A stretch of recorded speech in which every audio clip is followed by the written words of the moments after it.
Okay, welcome everyone. Thank you for participating. We could not complete this process without your help. We're going to go ahead and get started on the evaluation team training for the first 5 Healthy Mental Development Initiative Implementation Phase RFA. It's a continuation year from RFP 588-17001 and 588-17008.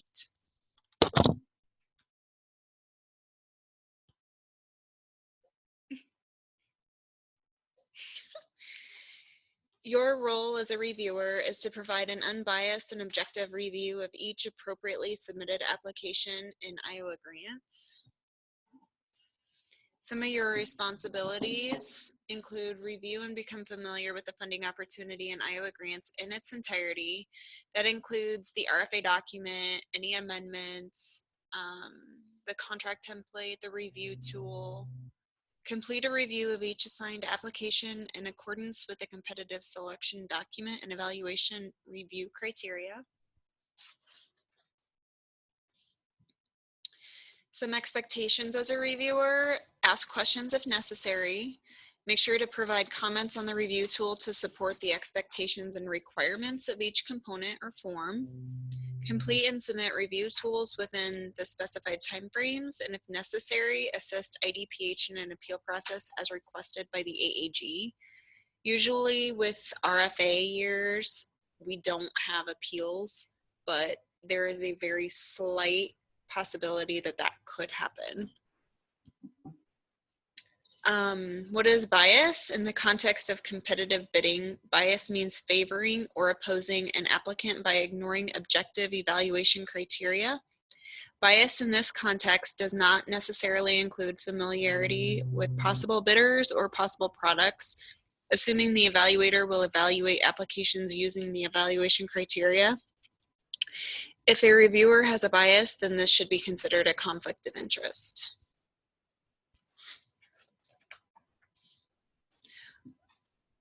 During an RFA application review, the review committee will consist of 3 IDPH employees with knowledge or direct work in the program. Each reviewer must submit a resume, a questionnaire to the coordinator to keep on file for the process.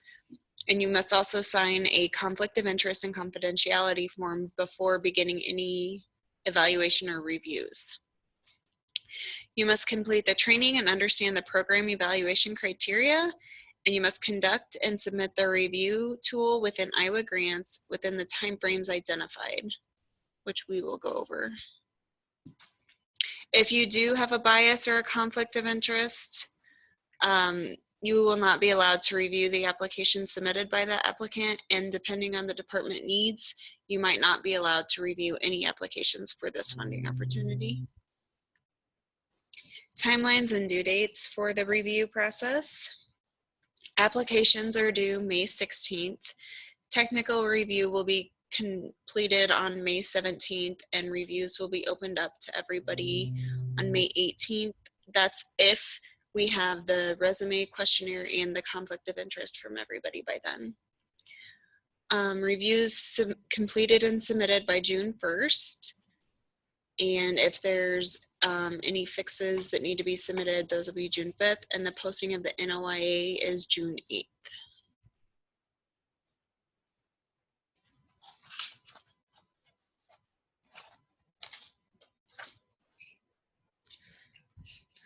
Okay, some background information on the RFA. The purpose of this RFA is to provide guidance for current contractors to submit continuation applications within the project period established by RFP 588-17001 or 588-17008. Services covered by this application include providing development of effective strategies and relationships with primary care providers to increase utilization rates of developmental surveillance and screening tools for children ages 0 to 5 years. The project period for this RFP is October 1, 2016 through September 30th of 2020. And this RFA contract period will be July 1, 2017 through June 30th of 2018. The different sections in the RFA. Section 1 is the general and administrative issues. Section 2 is the application components. Section 3 describes the review process and criteria. Section 4 describes the contract terms for any resulting successful applicant. Section 5 lists the attachments identified with the funding opportunity, and Section 6 lists the links identified with the funding opportunity.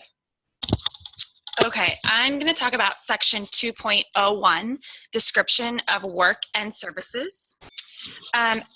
Applicants will support implementation of first 5 activities through developing and building partnerships with local primary care providers and other community partners within the 4 project priority areas. So we have 4 main areas that they will speak to in their work plan forums. They are provider relationships, knowledge promotion and outreach, other administrative activities, and care coordination, which we're now referring to as developmental support, or the actual title is developmental support specialist. So if you see that, that's kind of used synonymously with care coordination in the past.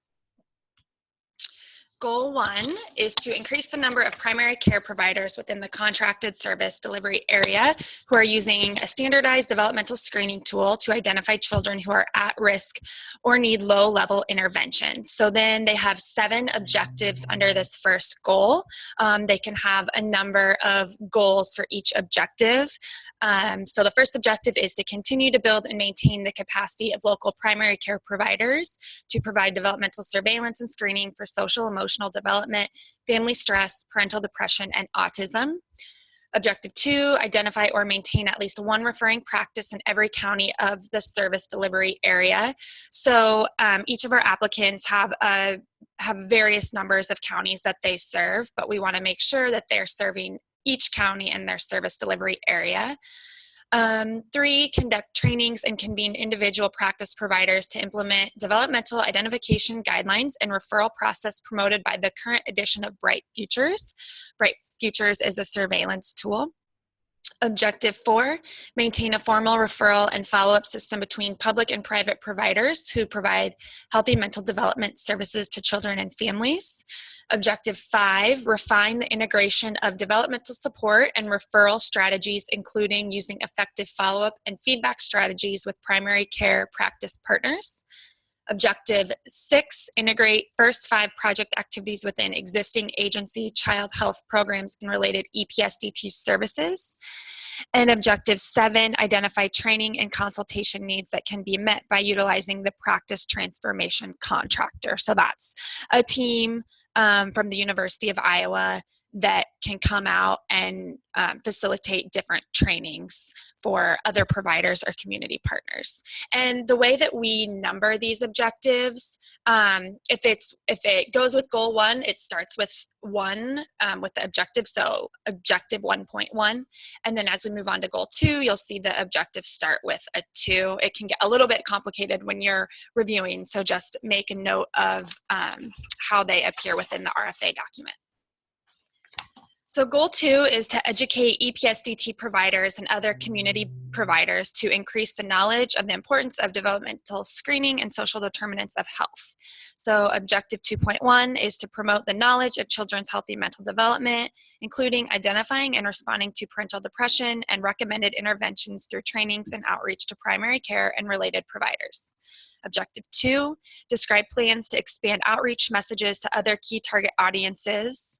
Objective 3, work with other agencies and or providers to improve coordination and delivery of services around early identification of medical and mental health problems.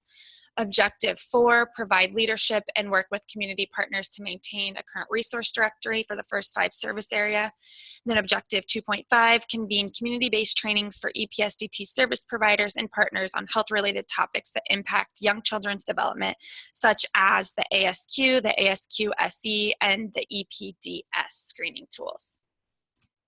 Objective 3 is to participate in state-level administrative activities. So first, provide oversight of the first 5 developmental support specialists and other child and adolescent health and EPSDT staff providing developmental support services for first 5. 2, conduct regular quality assurance and improvement strategies related to developmental support, referral, and follow-up.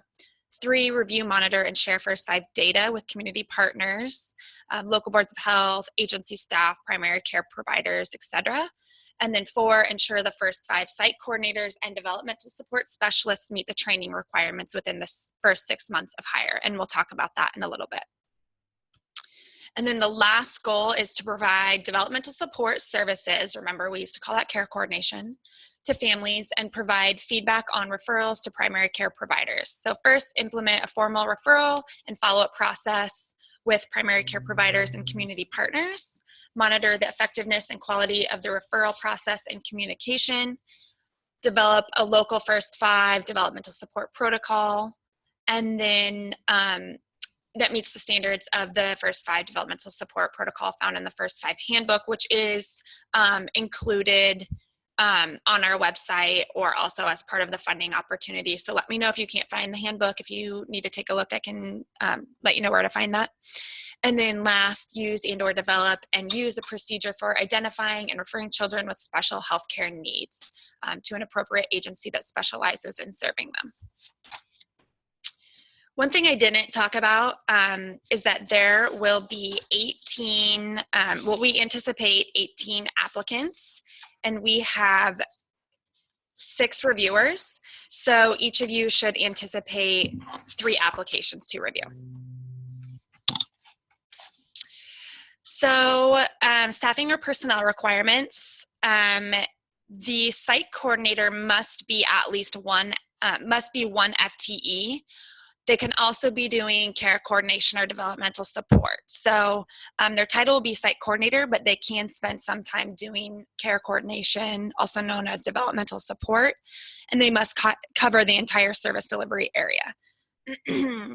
Some may have prior approval that up to 10% of the site coordinator's time can be spent on other activities that are related to the 0 to 5 population.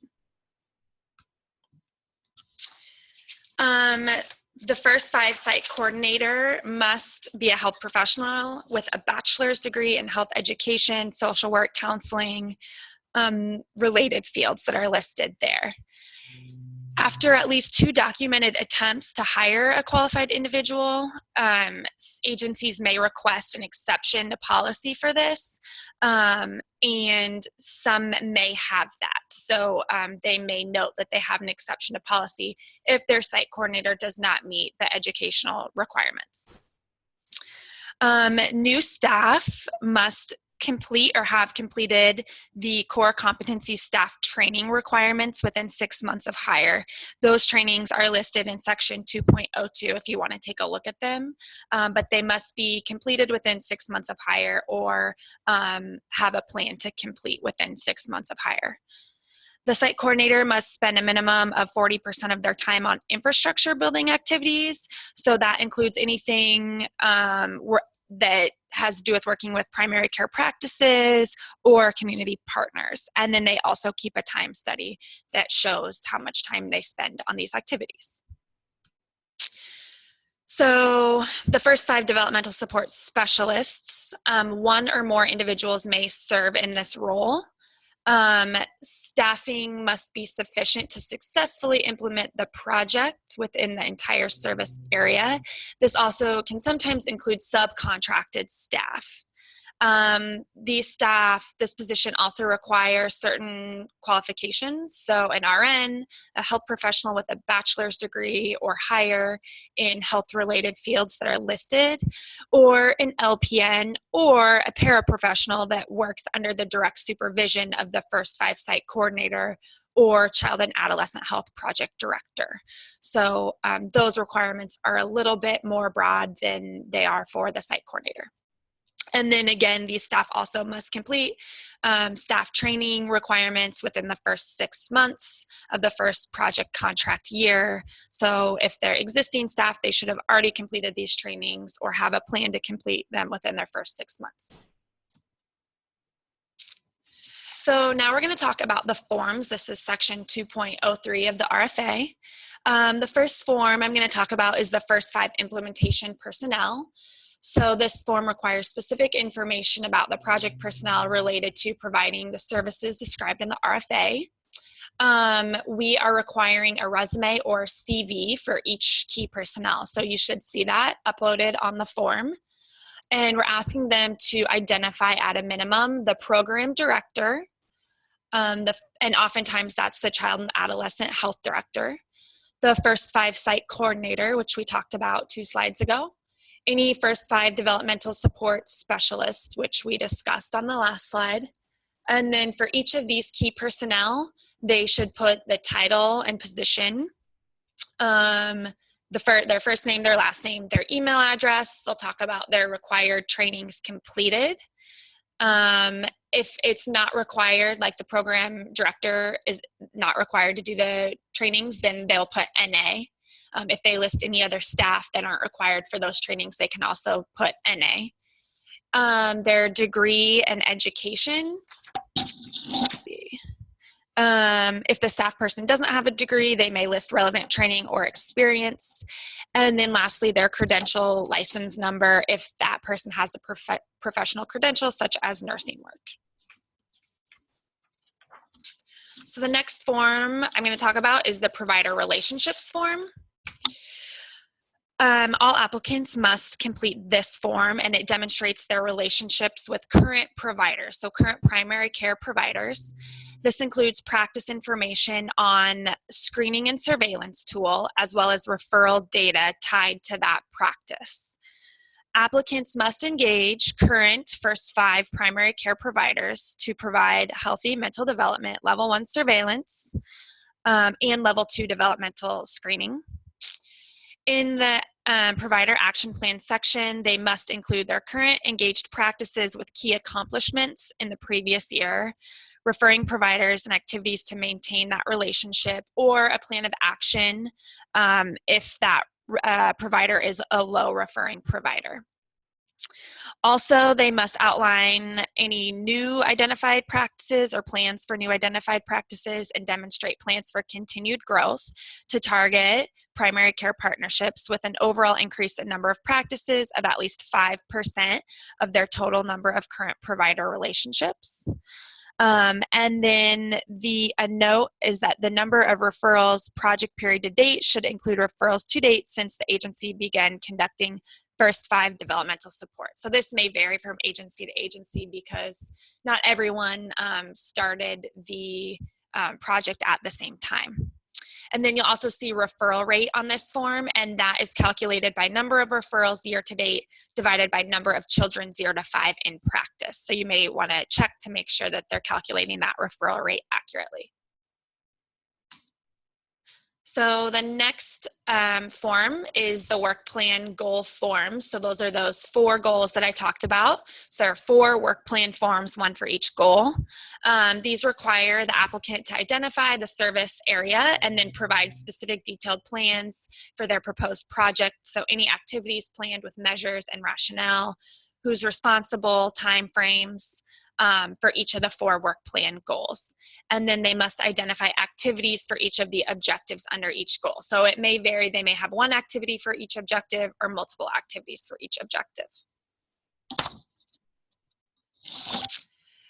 Another form is the subcontract plan. So this form requires specific information about an applicant's proposed plan for subcontracts with a value of $2,000 or greater. This form shall identify if subcontracts are proposed, include scope of services, the name of the subcontractor, their experience, delivery areas, and anticipated amount for each proposed subcontract. The budget form. So this requires the proposed application, budget, and justification for each category or line item. They must complete the budget form demonstrating the proposed budget expenses and justification for each category. They will demonstrate a budget adequate to support the work of the application. A line item budget is required. A budget narrative will describe how the budget was calculated and justify the expenses. The first 5 budget must show anticipated expenditures from July 1st, 2017 through June 30th, 2018, as described in the funding allocation table. So if you want to see the allocation table, you can find that in section 1.05. Applicants are not required to apply for their full eligible amount. Direct costs, so this also relates to the budget. Allowable budget line items include salary and fringe, so they must include all staff directly funded under this section. They should include the position title, annual salary and fringe, and how much of an FTE that person is. If there are subcontracts, they should also include that in their budget. Equipment may not be purchased with these funds. So the definition of equipment is an item with a cost or value of $5,000 or more and an anticipated useful life of 1 year or more. So for example, a car would be considered equipment. And then the other category that could include items like office supplies, educational supplies, project supplies, incentives, communication, rent, and utilities, if not included in the administrative or indirect costs, training, travel, etc. Administrative costs are federal indirect costs, so applicants may charge an indirect rate in accordance with their federally approved indirect cost rate agreement. If the applicant charges indirect costs, a copy of the current signed federally approved indirect cost rate agreement must be submitted as an attachment to the application. So make sure they've attached that to the application if they are charging that rate. And then the, let's see, let's say, oh, administrative costs are capped or limited to 15% of the direct costs proposed in the budget. So if they're doing, if they don't have a federally approved indirect cost rate and they apply administrative costs, those are capped at 15%. So look for that as well. And then the next form, is this is not on the same form, but the next form is the minority impact statement form. And this form collects information about the potential impact of the project's proposed programs or policies on minority groups.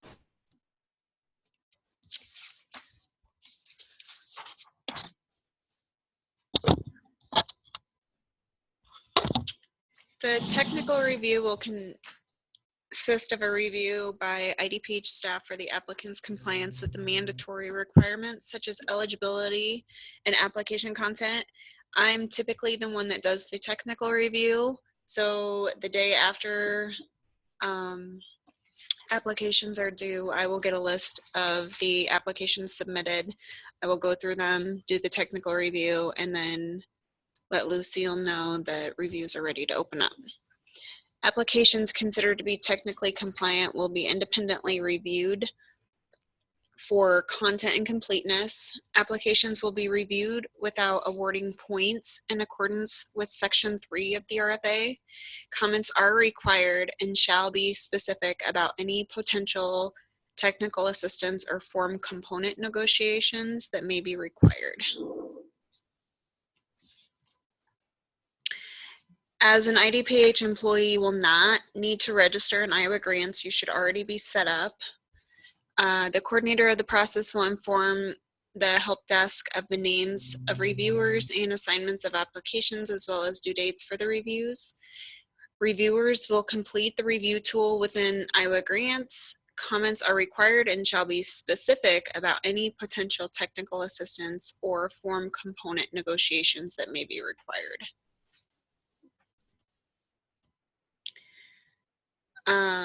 When you have been assigned applications to be reviewed, you will receive an email that will look similar to this. And everybody, I'm assuming, is familiar with Iowa Grants. I actually have not used it before. Okay, have you? Okay. This is the Iowa Grants login. So you would go to returning users, sign in here. You will use your ANA account information to log in. So what you would log in when you get into your computer in the morning. Once you're signed in, this will be the main menu, and you'll go down to the review component. And you'll have a list of all the applications that are assigned to you. And under the application title header right there is what you will click to get into the review. So this is how they will look. So you'll click on that title there to get into that application to do the review. The screen will show the funding opportunities. Scroll to view the description, attachments, and the website links. So once you go into it, if you go to funding opportunity, that's where you'll be able to see like the RFA document, the contract template, any links or attachments. You will click on review at the top there, and then you'll click on the title of that review, and it will open up your review tool to go through the review. And once you are done and have something entered, then you can hit save. And once you're completely done, you'll mark as complete and submit review. And if you have questions as you're doing it, feel free to ask. Some reminders. Please review your comments for accuracy prior to submitting an Iowa grant. So before you hit mark as complete and submit, make sure you reread your comments to make sure they make sense and they're accurate. Mark as complete and submit the reviews by the deadline provided. Notify the IDPH coordinator that you have completed and submitted your reviews in Iowa grants. The IDPH coordinator will check review submissions for blatant errors, insufficient comments, and unlock the reviews for fixes as needed. A summary of the process: you must have a signed service agreement submitted to IDPH before. Since everybody is an internal reviewer, we do not do service agreements with internal employees. So you won't need to do that. You will not be assigned applications until the technical review is complete. You must submit a conflict of interest and confidentiality form before conducting any reviews. You must be registered in Iowa grants, which employees are. Complete and submit reviews by the due date timelines provided by IDPH.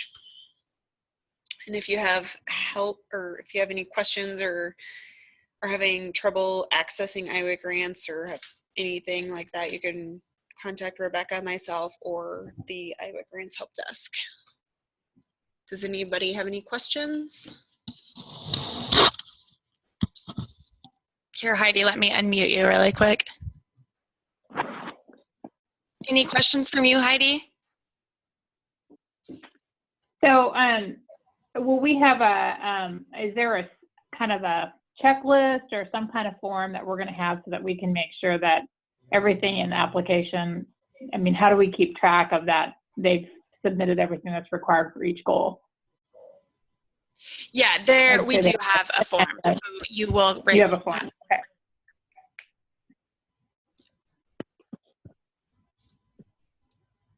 Any other questions?